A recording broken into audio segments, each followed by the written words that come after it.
l'assestamento del bilancio dell'esercizio in corso e dei 2 esercizi successivi rappresenta l'ultimo atto economico e finanziario del 2020 della Regione del Veneto. Le condizioni di incertezza generale e più nello specifico la proroga a ottobre della scadenza della legislatura precedente non hanno consentito di rispettare il termine normativo per l'approvazione di questo atto.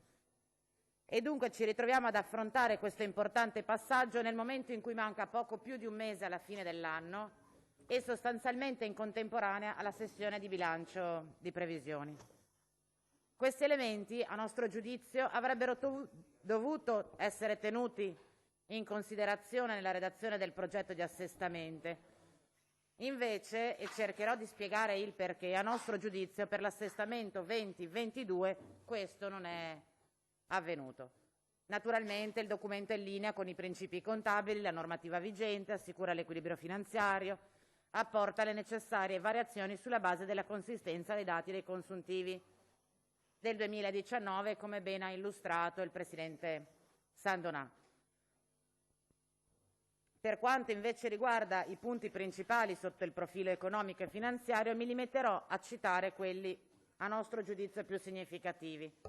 Il primo è la questione del debito autorizzato e non contratto. È vero, continua la progressiva riduzione del disavanzo relativo ad investimenti effettuati dal 2002 al 2015, la cui copertura era garantita con il ricorso al debito, mai effettivamente contratto.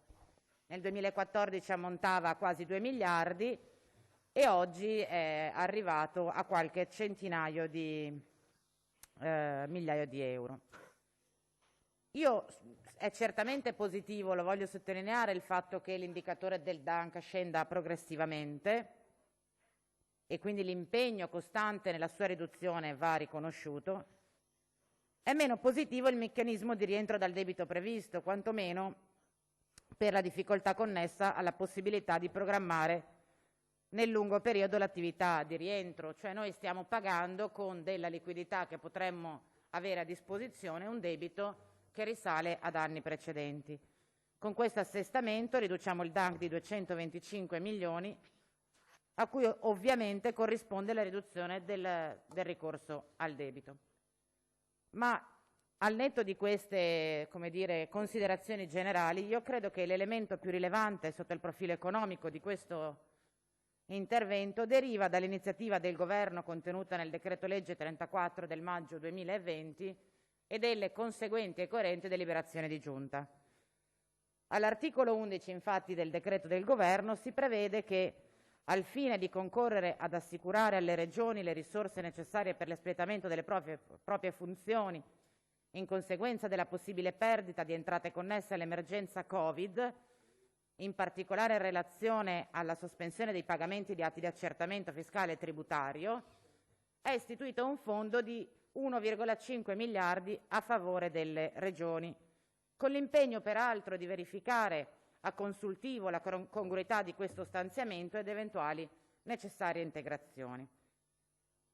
In conseguenza a questa determinazione statale, dunque, viene recepito nel bilancio regionale il primo stanziamento relativo a questo fondo regionale, che a sua volta era collegata alla decisione nazionale di sospendere le attività di notifica e di accertamento ai contribuenti italiani.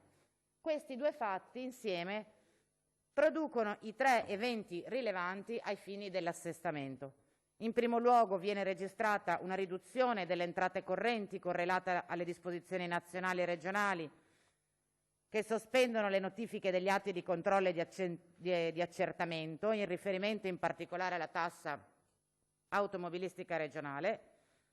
La seconda cosa è che si registra ovviamente l'aumento delle entrate correnti per i trasferimenti statali e infine la posta più significativa: si riduce sensibilmente il fondo crediti dubbia esigibilità, che passa da 177 milioni a 15 milioni. Sono sostanzialmente queste 3 le operazioni, a cui si aggiungono alcune risorse provenienti da alienazioni e da infrastrutture venete, a costruire le disponibilità economiche pari a circa 29 milioni dell'assestamento del 2020. Lo preciso perché Nello sfogliare le 3 slide preparate dalla Giunta per illustrare questo provvedimento, si fa riferimento ad una cifra maggiore, 36,4 milioni, senza però specificare che oltre 8 milioni di questi 36,4 si riferiscono al 2021 e al 2022. Quindi, volendo provare a stare col ragionamento su ciò che accade in quest'ultimo mese e mezzo, dobbiamo, a mio giudizio, avere in mente questa cifra, cioè 29 milioni e non i 36,4. Allora partiamo da questi 29 milioni. Naturalmente tutti gli interventi proposti sono sulla carta condivisibili. Manutenzioni straordinarie, borse di studio, aiuti alla cultura, la promozione turistica, interventi infrastrutturali, bonifiche, politiche sanitarie, sociali. Come si fa a dire di no? Naturalmente qualche intervento è più convincente, altri meno sul punto, poi torno forse anche perché ci sono stati forniti meno elementi durante le commissioni, ma in generale è evidente che la possibilità di poter disporre di risorse nuove è sempre un'occasione importante.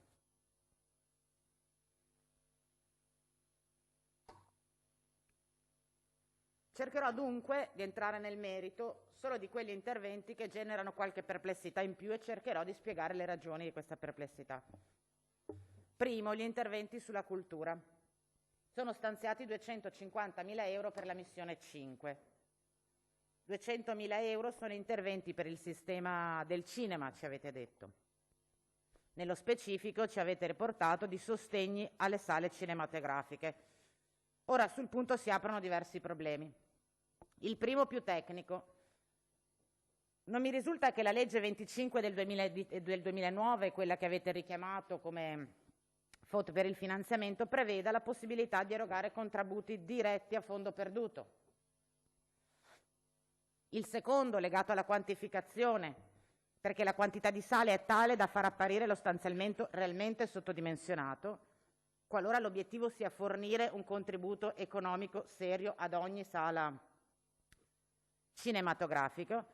E infine l'aspetto che riguarda questa posta, ma anche altre, e cioè il tema della tempistica, perché è difficile immaginare un intervento serio, a prescindere dalla quantificazione, senza avere ad oggi, perché non mi risulta che la abbiate, almeno questo ci avete detto in Commissione, un'idea sui criteri per l'assegnazione di questi contributi.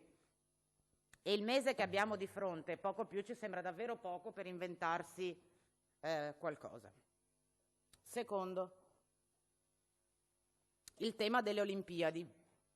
E non ci sfugge l'importanza dell'appuntamento e neppure le difficoltà che incontreremo nell'organizzare questo evento in conseguenza della pandemia. Ma l'impressione che si ha leggendo in combinato questo assestamento e la manovra di bilancio di previsione in arrivo è che siano appostate in questo capitolo tutte le risorse che avanzano, perché tanto sappiamo che ce ne sarà bisogno, senza concentrarsi su spendere le risorse dove oggi serve. Terzo punto, il turismo. Anche in questo caso siamo di fronte ad uno stanziamento importante, 1 milione di euro, e anche in questo caso, sebbene non ci sfugga l'importanza del comparto e la gravità della crisi che sta attraversando, ci sembra che la destinazione indicata non sia assolutamente adatta per questo tipo di contesto. Inserzioni sui giornali, pubblicità su radio e TV, sponsorizzazioni social con gli influencer sono utili, forse, ma se programmati per tempo e costruiti attorno ad un messaggio chiaro rispetto all'offerta turistica, cosa che mi pare complicato realizzare non solo in un mese, ma anche in un momento in cui non sappiamo se la stagione sciistica invernale partirà. Quindi che messaggio promozionale vogliamo dare rispetto alla stagione turistica invernale? Questo 1 milione di euro lo usiamo per dire venite a sciare che gli impianti sono aperti o no, se non lo sappiamo? Peraltro questo tipo di attività dovrebbe essere costruita avendo davanti il tempo per pianificare. Al 27 novembre mi sembra difficile farlo con serietà. E allora anche qui mi sembra di avere di fronte un contenitore elastico da riempire trasferendo poi magari le risorse a soggetti esterni. Torniamo al punto del consolidato di prima, no? Il 1 milione per la promozione lo giro a Veneto Sviluppo, poi chissà veramente come e quando viene utilizzato. E infine ci sono tutti gli interventi di rito di fine anno per la parte corrente, con la gestione dei parchi, le manutenzioni delle reti viarie ordinarie con Veneto Strade, le risorse per la protezione civile, le scuole paritarie, la sanità, i LEA, e poi le spese in conto capitale, le manutenzioni straordinarie delle strade, le bonifiche, cose talmente di rito, appunto, che sostanzialmente sono andata per curiosità a guardare, ripercorrono gli interventi finanziari che avete finanziato con l'assestamento del 2019. Cose ordinarie, legittime, necessarie, ordinarie, un po' a pioggia, che a mio giudizio appaiono assolutamente fuori sincrono rispetto alla fase che stiamo vivendo. A maggior ragione di fronte ad una manovra, ho cercato di spiegarlo all'inizio, che recepisce risorse esclusivamente attraverso interventi economici e finanziari legati all'emergenza Covid. Perché se non ci fosse stata la riduzione del fondo crediti dubbia esigibilità, che è una riduzione finanziaria, noi non saremmo in grado oggi di avere le risorse per fare questo assestamento. E io penso invece, al contrario, che proprio nel momento di massima tensione per l'impatto della pandemia sulla salute e sull'economia per i cittadini e per le imprese, l'adeguatezza e la tempestività delle risposte può e deve fare la differenza.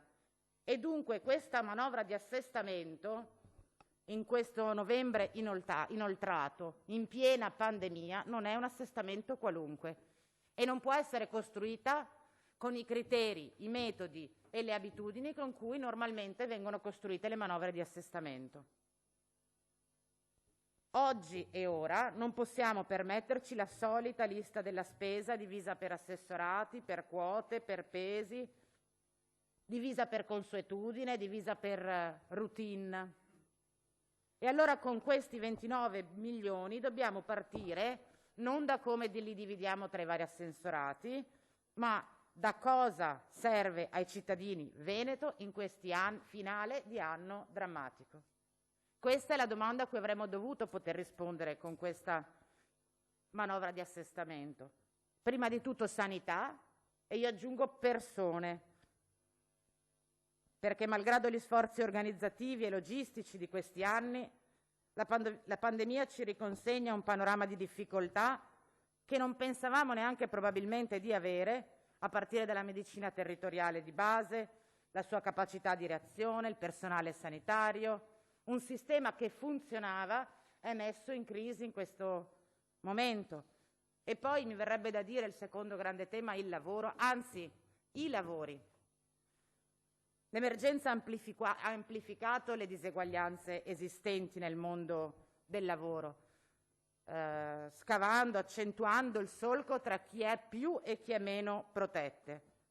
Le diseguaglianze tra chi ha un contratto stabile e no, tra i lavoratori pubblici e i lavoratori privati, fra i lavoratori maschi e le lavoratrici femmine, tra chi ha un contratto di lavoro dipendente e chi un lavoro autonomo.